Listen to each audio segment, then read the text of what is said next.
Alors, je vous préviens tout de suite, je ne changerai pas le générique de la chaîne. Salut les Utopiens! Aujourd'hui, on va parler d'un sujet brûlant. L'annonce de la rethématisation de l'attraction Splash Mountain en Californie et en Floride. Il y aura effectivement une disparition du thème original inspiré du film La Mélodie du Sud, sorti en 1946, au profit du classique d'animation La Princesse et la Grenouille, sorti en 2009. La nouvelle storyline de l'attraction a été dévoilée par l'intermédiaire d'un concept art absolument somptueux, mettant en scène Tiana et Louie au pied de la célèbre descente. On peut d'ailleurs voir à côté des personnages quelques feux d'artifice, et on remarque surtout que la racine du terrier est devenue un arbre, et que donc on évoluerait dans les racines de cet arbre. Et d'ailleurs sur cet arbre, on peut aussi deviner la présence d'un bateau qui serait échoué. Et d'ailleurs ce concept art, d'une certaine façon, m'a beaucoup fait penser au parc Typhoon Lagoon en Floride, un parc aquatique. Et justement, les Imagineers, en dévoilant le concept art, ils ont également dévoilé la nouvelle storyline de l'attraction. Donc je précise quand même que le ride sera le même. Il y aura toujours la fameuse descente, on sera toujours à bord de bûches. Tiana et Louie réunissent leurs amis pour leur tout premier Mardi Gras. Donc c'est une sorte de carnaval auquel on va assister. Les personnages seront costumés, on entendra des musiques de la Nouvelle-Orléans. Et bien entendu, sans doute des musiques du film. C'est Tony Baxter qui avait créé la première version de Splash Mountain à la fin des années 80.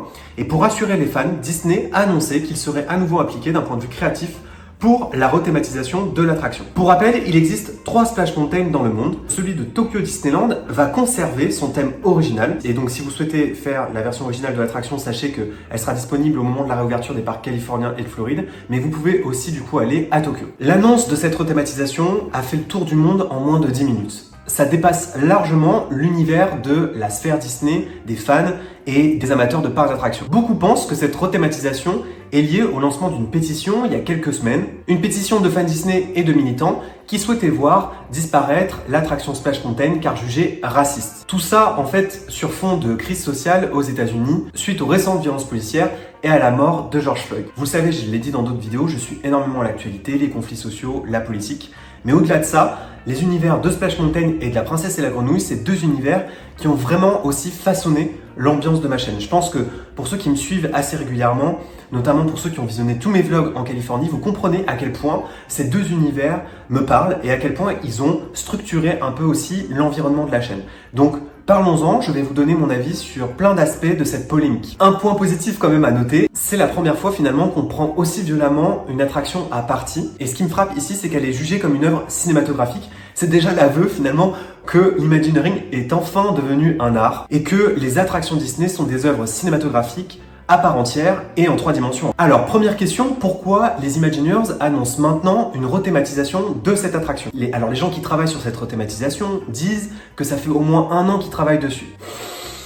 Je vous laisse juge de ça. En revanche, une chose est sûre, le choix de la date de l'annonce a été fait de manière totalement délibérée. Pour moi, cette annonce, c'est une forme de réponse aux récents événements, c'est-à-dire à la fois à la mort de George Floyd, les violences policières, les manifestations, et de manière plus générale, en fait, les grands studios américains, les grandes marques américaines ont été parfois prises à partie, comme Disney, avec cette attraction, sur certains aspects de leur communication, de leurs produits. Et donc Disney avait annoncé verser de l'argent à des associations. Disney Plus a mis en ligne aussi une collection spéciale qui rend hommage aux grands artistes afro-américains qui ont travaillé pour le studio. Donc maintenant, toutes les grandes entreprises américaines considèrent que c'est de leur responsabilité sociétale et environnementale, ce qu'on appelle la RSE en fait en entreprise. Ils estiment que c'est de leur responsabilité de prendre la parole sur ce genre de sujet. Et Disney, ça fait vraiment très longtemps qu'ils traînent comme boulet Splash Mountain et La Mélodie du Sud. La Mélodie du Sud, c'est un film sorti en 1946, un des tout premiers films à mélanger animation et prise de vue réelle. C'est un film qui est retiré de la vente depuis les années 80. C'est un des rares films Disney qui n'est jamais ressorti en DVD, qui n'est plus commercialisé en fait, qui se trouve uniquement dans les archives Disney. Et par conséquent, du coup, il n'est pas disponible sur Disney+.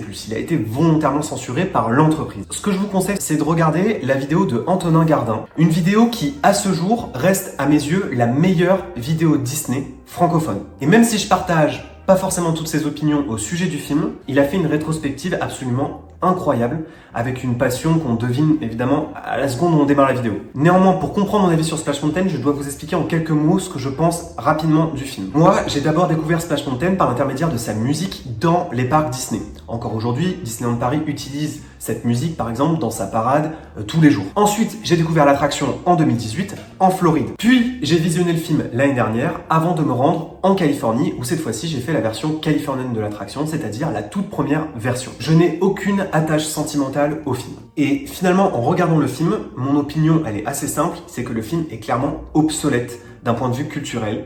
Donc oui, c'est un film qui est devenu raciste pour notre époque. À tout point de vue. Parce qu'en fait, il légitime des liens de subordination entre anciens esclaves et propriétaires de la maison. Et tous les Disney sortis avant la guerre, ou même après la guerre, ou même parfois après la mort de Walt Disney, sont parfois obsolètes d'un point de vue culturel et sont devenus parfois très sexistes. Mais que les choses soient bien claires, quelle que soit l'œuvre en question, quelle que soit l'époque à laquelle elle est sortie, je suis contre la censure des œuvres. Et ça vaut aussi par exemple pour le film Autant en emporte le vent dont on a beaucoup parlé ces derniers jours. La première raison, elle est toute simple et c'est un argument que vous avez beaucoup entendu. Pour moi, il faut replacer les œuvres dans leur contexte culturel. C'est le rôle des écoles, c'est le rôle des parents, c'est le rôle aussi parfois de réalisateurs qui pourraient expliquer avec des documentaires pourquoi ce film est désormais en décalage, pourquoi il pose problème, pourquoi à l'époque il ne posait pas problème. Mais la raison principale qui fait que je suis contre la censure de films, c'est que pour moi, ces films, quand vous les effacez, vous effacez aussi les artistes afro-américains qui ont accepté de participer à ces films. En l'occurrence, et c'était très rare pour l'époque, le personnage principal de La Mélodie du Sud était un acteur afro-américain qui s'appelait James Baskett, qui joue l'oncle Ben dans ce film. C'est aussi le premier acteur noir masculin qui a reçu un Oscar, justement pour son rôle dans ce film. Eh bien, je trouve que nier que cette œuvre a existé, c'est nier que cet acteur a existé. Cet acteur, en existant et en étant en tête d'affiche d'un blockbuster américain, d'un des plus grands studios de cinéma américains, c'est nier qu'il a ouvert la voie à des milliers d'artistes afro-américains. C'est nier qu'il a banalisé la présence d'artistes afro-américains en tête d'affiche. C'est ça qui me choque le plus. Moi, j'aimerais bien savoir ce qu'en pensent ces acteurs-là. Ils y sont pas allés à reculons dans ces films. Je pense que c'était une grande fierté pour eux de jouer dans ces films. Et moi, je pense à ces acteurs-là qui aujourd'hui sont plus là et dont on efface les œuvres. À ce propos, je vous conseille l'excellente série Hollywood qui traite de cette thématique et justement, dans la série, apparaît l'actrice Hattie McDaniel. Je vous conseille aussi une interview de l'actrice Whoopi Goldberg, la star de Sister Act. Mais revenons à nos moutons. Aujourd'hui, on parle de Splash Mountain. À la base, Splash Mountain, ça devait pas être thématisé sur La Mélodie du Sud. Ça devait être une attraction du Frontierland, inspirée d'un projet oublié qui n'avait jamais vu le jour à Disneyland en Californie. Et l'idée de faire entrer la musique et les personnages de La Mélodie du Sud est venue très tardivement, ça a été un hasard. À l'époque, Tony Baxter ne misait pas ni sur la popularité du film, de la même façon que le studio ne misait pas sur une communication tournée autour du film. Splash Mountain n'est composé que des personnages animés du film. Autrement dit, il ne prend pas en compte l'existence ni de Oncle Ben, ni des enfants. Il s'agit, comme dans la séquence animée du film, d'une course-poursuite entre un ours, un lapin et un loup. Le terrier sous cette forme, avec cette descente, ça n'existait pas dans le dessin animé. Et j'en avais déjà discuté avec certains d'entre vous. Je sais que parmi les fans Disney, il y en a qui considèrent Splash Mountain comme étant une création originale. En réalité, ça l'est pas tout à fait. C'est une sorte d'hybride. D'ailleurs, comme beaucoup de vieilles attractions Disney, elle fait référence à des personnages et à des musiques qui viennent de films ou de classiques d'animation, mais qui évoluent en réalité dans un univers et dans un monde qui est nouveau. Pour résumer, c'est pas du tout le même principe narratif que dans une attraction du Fantasyland qui va simplement raconter le classique d'animation, il était une fois, juste qu'ils vécurent heureux. C'est pas comme ça que fonctionnent les attractions en dehors du Fantasyland. Ce qui m'amène au point suivant, est-ce que Splash Mountain est raciste? La réponse est non. De toute évidence, cette attraction n'a absolument rien de raciste. Moi, je trouve ça dommage qu'on se serve de l'actualité pour essayer de politiser des œuvres, d'instrumentaliser des œuvres qui ne véhiculent aucun message raciste. Et encore une fois, il existe des attractions aujourd'hui chez Disney qui sont clairement obsolètes d'un point de vue culturel, qui sont clairement parfois sexistes. Je sais pas si certains d'entre vous ont déjà fait le carrousel du progrès, mais je pense que certains comprennent de quoi je veux parler. Et j'ai toujours dit que j'étais pour la rethématisation et l'adaptation de certaines scènes dans certaines attractions pour justement essayer de survivre aux époques et d'essayer de surmonter cette obsolescence culturelle. Ça permet à ces œuvres de traverser les époques en fait. Et je trouve que par exemple ça a été très bien fait dans Pirates des Caraïbes avec l'arrivée d'un personnage comme la Rookie. Mais là on voit bien qu'en fait dans Splash Mountain il n'y a aucun personnage, aucune scène, aucune musique qui prête à confusion. Donc du coup, il sacrifie toute l'idée. C'est ça que moi je trouve absurde. À quoi j'étais réellement attaché dans cette attraction? À la musique tout simplement, aux deux musiques qui sont jouées tout au long de l'attraction, dont celle qui figure au générique de ma chaîne. C'est l'essence même des parcs Disney, c'est devenu l'hymne des parcs Disney.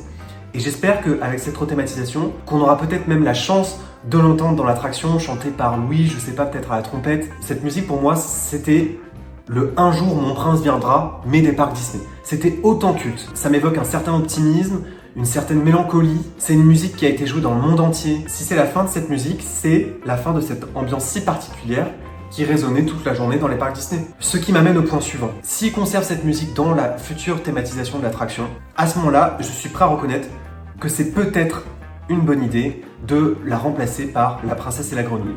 Et c'est le point suivant. Est-ce qu'aujourd'hui, La Princesse et la Grenouille mérite de s'installer à Disneyland? La réponse, pour moi, c'est oui.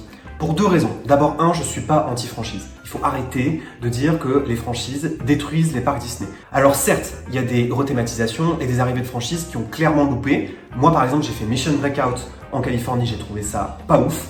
Alors que par exemple, un Incredicoaster à Pixar Pier, j'ai trouvé ça plus intéressant. On oublie que certaines grandes attractions dont on a l'impression que ce sont des créations originales sont en réalité inspirées de très grands films Disney. Ils sont simplement oubliés. Et un jour, effectivement, ces thématisations vont changer et vont s'adapter aux nouveaux films plus populaires. Je vois pas les animateurs Disney comme des ennemis et comme des professionnels du marketing. Je les vois comme des artistes, comme le sont les Imagineers. Les films d'animation de Disney ont toujours leur place pour moi dans un parc Disney. Maintenant, parlons de La Princesse et la Grenouille. La Princesse et la Grenouille fait partie de mes 10 films Disney préférés. Et ce film, encore aujourd'hui, je trouve qu'il a été d'une audace incroyable. C'est d'abord, le retour à la comédie musicale. 2, Randy Newman qui compose une bande originale pour un classique d'animation alors que jusque-là, il composait plutôt pour Pixar. 3, le retour à l'animation traditionnelle avec des animateurs des années 90. 4, on a l'impression que c'est un vieux Disney, mais avec le personnage le plus moderne de l'histoire des studios d'animation. Et un message incroyable adressé à la communauté afro-américaine.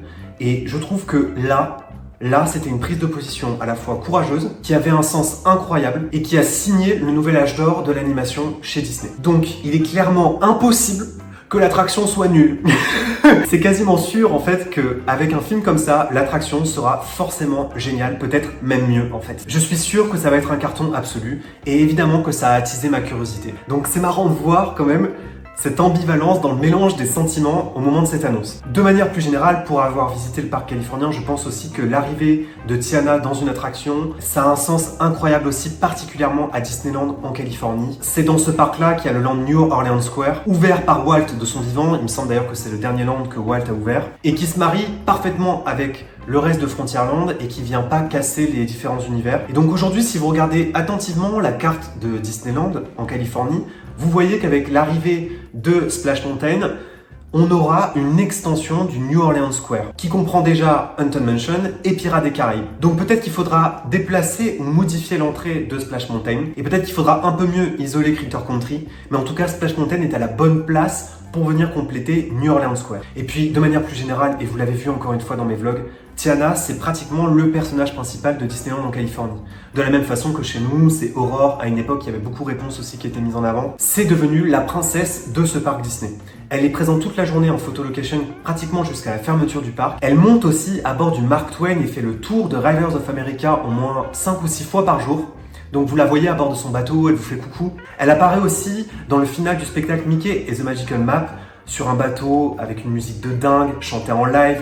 C'est la meilleure scène de tout le spectacle et des gens la connaissent par cœur. Et la Nouvelle-Orléans, c'est quand même aussi finalement l'esprit de Walt, l'esprit du premier parc Disney. Elle a sa place dans ce parc, elle a sa place, c'est cohérent. Son arrivée, elle est presque naturelle. Là où en revanche, c'est plus compliqué à insérer, c'est au Magic Kingdom de Floride. En Floride, il n'y a pas New Orleans Square. Et en l'occurrence, Splash Mountain est très loin du land Liberty Square. Donc l'arrivée d'une attraction thématisée sur l'univers de la Nouvelle-Orléans va clairement perturber la thématisation de Frontierland. Ça voudra donc dire, par exemple, que pour aller à Big Thunder Mountain, vous devrez forcément sortir de Frontierland pour passer dans cette zone de la Nouvelle-Orléans et ensuite vous replonger dans Frontierland. Donc là, je sais pas comment ils vont faire, je pense qu'ils vont créer aussi une zone Nouvelle-Orléans autour de la gare du Railroad qui est à ce niveau-là. Mais cet espace, de manière générale, il est assez mal agencé et la thématisation dans le Adventureland et le Frontierland du Magic Kingdom, elle n'est pas toujours très bien gérée, donc à voir comment ils vont arriver à se dépatouiller avec ça. Voilà les topiens, au moment où je vous parle, le rush a duré 50 minutes. J'avais beaucoup de choses à dire et j'ai hâte en réalité de vous lire en commentaire et je vous remercie de m'avoir déjà beaucoup donné vos avis sur Instagram parce que je voulais absolument avoir votre ressenti avant d'écrire et de tourner cette vidéo. Donc n'hésitez pas à partager à nouveau votre avis en commentaire, je serai très heureux de le lire, dans le respect de chacun évidemment. Et d'ici là, n'oubliez pas que vos rêves sont éternels. Bye tout le monde!